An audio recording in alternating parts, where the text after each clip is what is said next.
ఢిల్లీ మద్యం కుంభకోణంలో తన కుమార్తె ఎమ్మెల్సీ కవితను ఈడీ అరెస్టు చేయడంపై బీఆర్ఎస్ అధ్యక్షుడు మాజీ ముఖ్యమంత్రి కల్వకుంట్ల చంద్రశేఖరరావు మౌనం వహించడం పార్టీ వర్గాల్లో చర్చనీయాంశంగా మారింది.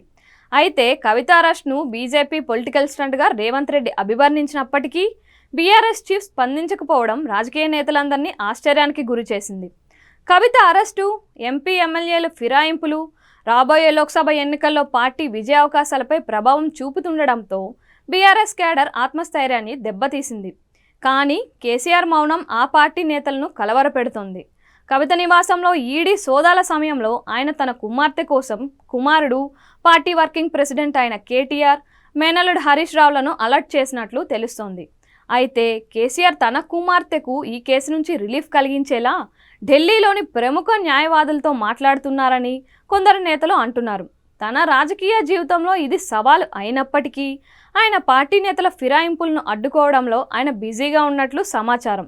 ఇప్పటికే 5 ఎంపీలు, 1 ఎమ్మెల్యే బీఆర్ఎస్ వీడగా భవిష్యత్తులో మరింత మంది పార్టీ మారే యోచనలో ఉన్నట్లు తెలుస్తోంది. బీఆర్ఎస్ ఎమ్మెల్యేలకు కాంగ్రెస్ తలుపులు తెరిచే ఉన్నాయని, గులాబీ పార్టీని నిర్వీర్యం చేస్తామని రేవంత్ వ్యాఖ్యలపై కేసీఆర్ సీరియస్గా తీసుకుంటున్నట్లు తెలుస్తోంది. వచ్చే లోక్సభ ఎన్నికల్లో సొంత సెగ్మెంట్ల నుంచి మళ్లీ పోటీ చేసేందుకు పార్టీ టికెట్ ఇస్తామని హామీ ఇచ్చిన సిట్టింగ్ ఎంపీల నిష్క్రమణ కూడా కేసీఆర్ను ఇబ్బంది పెట్టిందని భావిస్తున్నారు. కష్టాల్లో ఉన్న బీఆర్ఎస్ అధినేతకు లోక్సభ స్థానాలను గెలుచుకోవడం కేసీఆర్కు ఓ సవాలు లాంటిదే. ఈ విషయాన్ని బీఆర్ఎస్ అధినేత దృష్టికి వచ్చాయని మాజీ మంత్రి అంటున్నారు. కవిత కేసు విషయంలో న్యాయ పోరాటంపై దృష్టి సారించారు. కవిత కేసుతో పాటు లోక్సభ ఎన్నికల్లో బీఆర్ఎస్ మంచి పనితీరు కనబరిచేలా చూడటంపై కేసీఆర్ ప్రధానంగా దృష్టి సారించారు. ఫోన్ ట్యాపింగ్ ఘటన అధికారులకు సంబంధించింది కావడంతో ఆయన దీన్ని తేలిగ్గా తీసుకుంటున్నట్లు చెబుతున్నారు.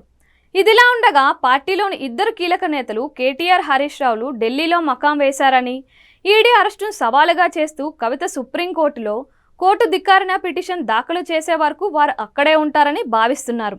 తెలంగాణ రాష్ట్రాన్ని సాధించి 10 ఏళ్లు పాలించిన కేసీఆర్ ఈ సవాళ్లను ఎలా ఎదుర్కొనబోతున్నారనే దానిపై రాజకీయ వర్గాల్లో ఆసక్తి నెలకొంది.